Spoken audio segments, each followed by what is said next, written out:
প্রদ্যুৎদা বিপ্লবদার সহপাঠীর মুখে ওনার স্মৃতিচারণা শুনলেন। এবার সংক্ষিপ্ত বিপ্লবদার স্মৃতিচারণা করবেন ওনার স্ত্রী মনীষা আচার্য, আমাদের সবার শ্রদ্ধেয় মনীষাদি। উপস্থিত মাননীয় গুণীজন, আমি সব কথাই পানু অর্থাৎ প্রদ্যোৎ বলে দিয়েছে, আর আমার কিছু বলার নেই, কারণ ছোটোবেলা থেকে তো ওকে দেখিনি আমি। আমার সাথে পরিচয় হয়েছিল চাকরি জীবনে, তাও বর্ধমানে। সেখান থেকে যেটুকু বলার আমি বলতে পারি।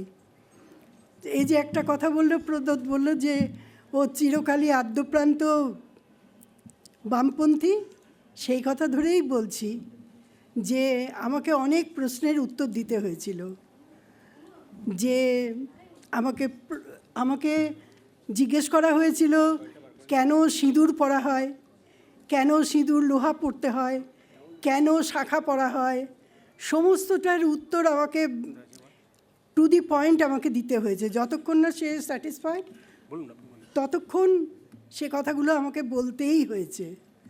যখন তার স্যাটিসফ্যাকশন এসছে, হয়তো কোথাও দেখেছে যে হ্যাঁ কথাগুলো সত্যি, তারপরে সেগুলোকে যুক্তিযুক্ত মনে করে ভাবলো যে হ্যাঁ আমিও বোধহয় ওরই মতন এক বামপন্থী। কিন্তু আমি যে আদৌ বামপন্থী নই, আমি ঘোর আস্তিক ঘরের মেয়ে। আমার বাবা 3 সন্ধ্যায় সন্ধ্যানিক করে একবেলায়, দিনের বেলায় এক বেলায় ভাত খেতেন, আর রাত্রিবেলায় সন্ধ্যানিক করে তারপরে খেতেন। জলস্পর্শ তার আগে আর করতেন না। কাজেই এরকম 12 মাসের 13 উৎসব আমার বাড়িতে হতো। সেই বাড়ির মেয়ে যে এরকম বামপন্থী চিন্তাধারায় উদ্বুদ্ধ হবে, এটা বোধহয় বিপ্লবের ধারণা ছিল না। যাই হোক, ঘটনাচক্রে ঘটনাটা ঘটে গেল। ঘটে যাওয়ার পরে তারপরে আর কি বলবো, বলার কি আছে। ওদের বাড়িতে গেলাম যখন, দেখলাম বাড়িতে কিচ্ছু কোনো ঠাকুর দেবতার ছবি নেই। আর আমার ঘরে তো অনেক ছবি নেই, শুধু আমার শাশুড়ি মা ছিলেন নার্সিং স্টাফ আমারই মতন। শাশুড়ির কাছে কেউ, যখন শাশুড়ি রিটায়ার করেছে তখন তাকে কোনো গ্রুপ ডি ওয়ার্কার ওই অ্যালুমিনিয়াম ফয়েল দিয়ে, ওষুধের অ্যালুমিনিয়াম ফয়েল দিয়ে কালী ঠাকুর একটা তৈরি করে শাশুড়িকে উপহার দিয়েছিলেন। সেটাই ওখানে পুজো হতো।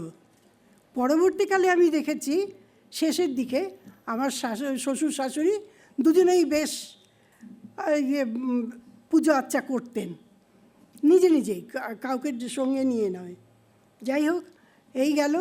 তারপরে আমার আর কিচ্ছু বলার নেই।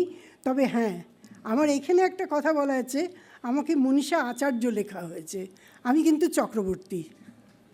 আমাকে আচার্য লেখা হয়েছে, এটা কিন্তু আমার মনে হয় এটা সঠিক হয়নি। আচার্য চক্রবর্তীও লেখা হয়নি, একদম মনীষা আচার্য লেখা হয়েছে। আমার এতে আপত্তি আছে,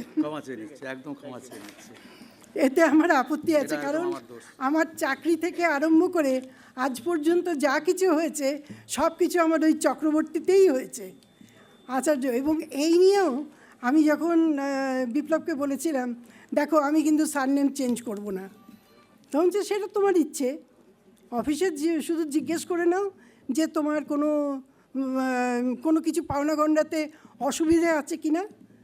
অফিসে জিজ্ঞেস করলাম, তারা বললো না না না, কোনো কিচ্ছু নেই। আমি তখন বললাম বাহ, তাহলে তো আমার টাইটেল আমারই থাকবে। বাবার বাড়ির থেকে একটাই জিনিস নিয়ে এসেছি, টাইটেলটা সেটা আমার থাকবে, এবং সেটা আমার এখনও পর্যন্ত রয়েছে। এই হচ্ছে। কিন্তু আমাকে কোনো কিছুতে আমি বিপ্লবের কাছ থেকে বাধা পাইনি। হ্যাঁ, আমি আতিশয্যের মধ্যে ছিলাম না, কারণ মাঝে মাঝে রাগ হতো যে সবাই প্র্যাকটিস করে, তুমি কেন করো না। কিচ্ছু বলতো না। তারপরে বললাম, সকলের কত বড় বড় বাড়ি, তোমার এইটুকু একটা বাড়ি করেছো, তুমি নাকি এত বড় ডাক্তার। তো তাতেও কিছু বলতো না, কোনো দিন কিচ্ছু বলেনি। কিন্তু কথাগুলো শুনেছি। তবে পরবর্তীকালে চলে যাবার পর আমার বোধহয় জ্ঞানচক্ষু খুলেছে। আমি এখন বুঝতে পারি যে সত্যি বিপ্লব আচার্য খাঁটি মানুষ ছিলেন, যার জন্যই তার এই যে আতিশয্য কিছু ছিল না। পোশাক আশাক থেকে আরম্ভ করে কোনো কিছুতেই আতিশয্য ছিল না, এবং খাবার দাবার সব কিছুতেই তার কোনো রকম আতিশয্য ছিল না।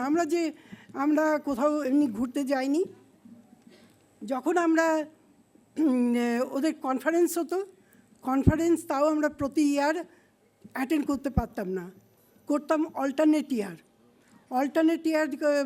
যখন অ্যাটেন্ড করতাম, দেখতাম সবাই অনেক বড় বড় হোটেলে আছে, বড়োভাবে আছে। আমরা হোটেল খুঁজে নিতাম। আমি বললাম, কী ব্যাপার, সবাই এত কনফারেন্সে এরিয়ার কাছে আছে, তুমি এত দূরে করলে?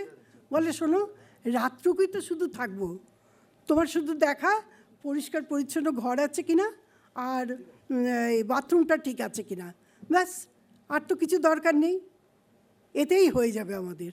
হ্যাঁ, সত্যি সত্যি তাতেই হয়ে গেছে। সারাদিন বাইরে কাটিয়ে আমরা রাত্রিবেলা এইটুকু ঘরে থেকেছি। এই হচ্ছে বিপ্লব আচার্য।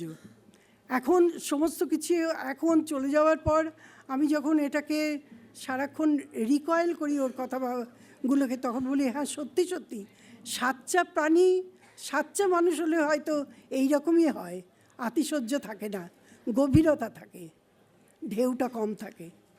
আর কিছু বলার নেই, চলে গেছে, কষ্ট পাচ্ছি।